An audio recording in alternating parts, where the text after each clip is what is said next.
అష్టైశ్వర్యాలు అంటే ఏమిటో తెలుసా? పిల్లలను ఆశీర్వదించేటప్పుడు పెద్దలు అష్టైశ్వర్యాలు ప్రాప్తిరస్తు అని దీవించడం వింటూనే ఉంటాం. ఐశ్వర్యం అంటే సంపద, సంపద ఉన్న చోట విలాసమైన జీవితం. పిల్లలను ఆశీర్వదించేటప్పుడు పెద్దలు అష్టైశ్వర్య ప్రాప్తిరస్తు అని దీవించడం వింటూనే ఉంటాం. ఐశ్వర్యం అంటే సంపద. అది ఉన్న చోట దేనికి ఎలాంటి లోటు ఉండదు. అయితే ఆ ఐశ్వర్యం ఒక్కటే ఉంటే మనిషి గొప్పవాడు కాలేడు. అవి కేవలం ఐహిక భోగాలు మాత్రమే. ఒక వ్యక్తికి సంఘంలో నిజమైన పేరు, ఆనందదాయమైన జీవితం కలిగేది అతనికి అష్టైశ్వర్యాలు సిద్ధించినప్పుడే. మరి అంతటి ప్రాముఖ్యం ఉన్న అష్టైశ్వర్యాలు ఏంటో మీరే చూడండి, మీరే వినండి. రాజ్యమే రాజసం. పూర్వం రాజ్యం అంటే రాజు పాలించే ప్రాంతం. కానీ అష్టైశ్వర్యాలలో రాజ్యం అంటే ఆధీనంలో ఉన్న ప్రాంతం కాదు.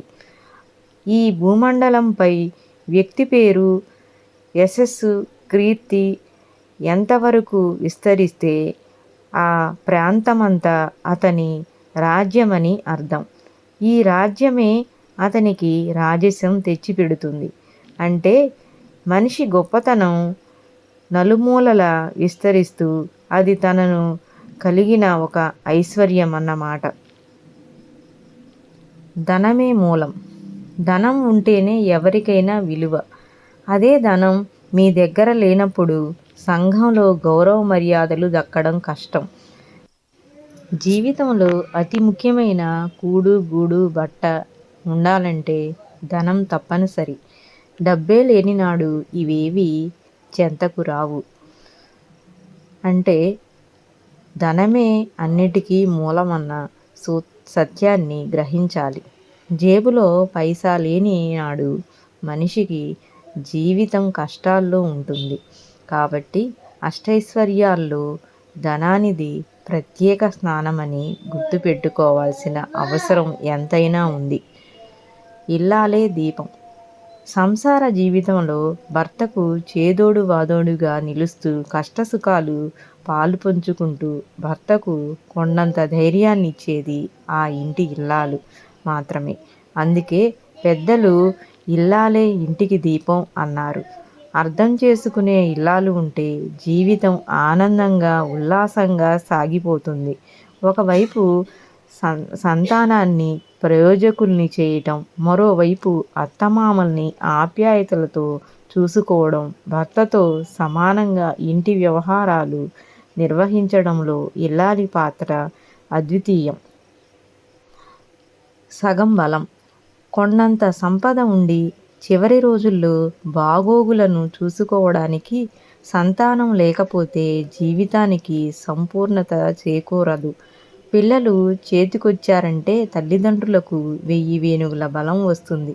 సంతానం ప్రయోజకులయ్యారంటే ఆ తల్లిదండ్రుల ఆనందానికి అవధులు ఉండవు. ధైర్యే సాహసే లక్ష్మి. జీవితంలో కొందరు సాధించిన దాన్ని మరికొందరు సాధించలేరు. అలా జరగడానికి ఒక కారణం మీలోని ధైర్య సాహసాలు. జీవితంలో కొన్ని క్లిష్ట పరిస్థితులను అధిగమించలేక కొందరు మధ్యలోనే వెనుకంజ వేస్తారు. మరికొందరు ధైర్యం కూడదీసుకొని ముందడుగు వేసి విజయం సాధిస్తారు.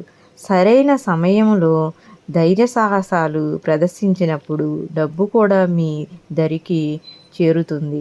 కష్టపడినప్పుడే కదా విజయం విలువ తెలిసేది. అలాంటి ధైర్య సాహసాలు కలిగి ఉండడమే అష్టైశ్వర్యాలలో ఒక భాగమే. ఆత్మస్థైర్యం ఉంటేనే మనుగడ. మన కర్మలకు అనుగుణంగానే ఫలితం ఉంటుంది. ఆ ఫలితం ఒకానొకసారి మిమ్మల్ని బలవంతుల్ని చేస్తే మరొకసారి బలహీనుల్ని చేస్తుంది. బలహీనమైన సందర్భంలో మీలో ఆత్మస్థైర్యం ఎంత ఉందనేదే మీ మనుగడను నిర్దేశిస్తుంది. కొందరు గెలుపోటములను లెక్క చేయకుండా జీవన ప్రయాణాన్ని కొనసాగిస్తుంటారు. అదే సందర్భంలో మరికొందరు ఓటమి కలిగినప్పుడు కుంగుబాటుకు లోనవుతారు. ఓటమి, కష్టాలు, బాధలు కలిగినప్పుడు కుంగిపోకుండా ధీమాతో ముందుకు సాగేవారే నిజమైన ఐశ్వర్యవంతులు. విద్యే విజ్ఞాన జ్యోతి. విద్య కలిగినవాడు విద్యావంతుడు అవుతాడు. సమస్త విషయాలపై జ్ఞానాన్ని సంపాదిస్తాడు. చదువు సరిగ్గా రాకపోతే ఇతరులకు మీరు సరిగ్గా దిశానిర్దేశం చేయలేరు. ఉద్యోగం రావాలన్నా, ఆధునిక సమాజంలో బతుకుబండిని నెట్టుకు రావాలన్నా విద్య పరిజ్ఞానం తప్పనిసరి. సంపాదనను దొంగిలించవచ్చు, పేరు ప్రఖ్యాతలు నాశనం చేయవచ్చు. కానీ మీ దగ్గర ఉండే విద్య ఎవరూ దొంగిలించలేరు. అందుకే విద్య అనేది దొంగిలించలేని ఐశ్వర్యం. విద్యాన్ సర్వత్ర పూజ్యతే అని అంటారు. వినయమే ప్రధానం. మానవుడు జీవితంలో విజయం సాధించాలి అంటే వినయం కూడా అవసరం. వినయాన్ని పరిస్థితులను తగ్గట్టుగా ప్రదర్శించడప్పుడే జీవితం సాఫీగా సాగుతుంది. వినయం లోపించినప్పుడు అది పతనానికి కారణమవుతుంది. వినయంగా వినడం, మాట్లాడడం, ప్రవర్తించడం నేర్చుకోవడం వంటివి మిమ్మల్ని బలవంతులను చేస్తాయి. పెద్దవారి ముందు వినయం ప్రదర్శించకుండా ప్రవర్తిస్తే నష్టపోక తప్పదు. కాబట్టి వినయం అనే ఐశ్వర్యాన్ని కోల్పోకుండా చూసుకోవడం మీ చేతుల్లోనే ఉందన్న విషయాన్ని గుర్తుంచుకోవాలి.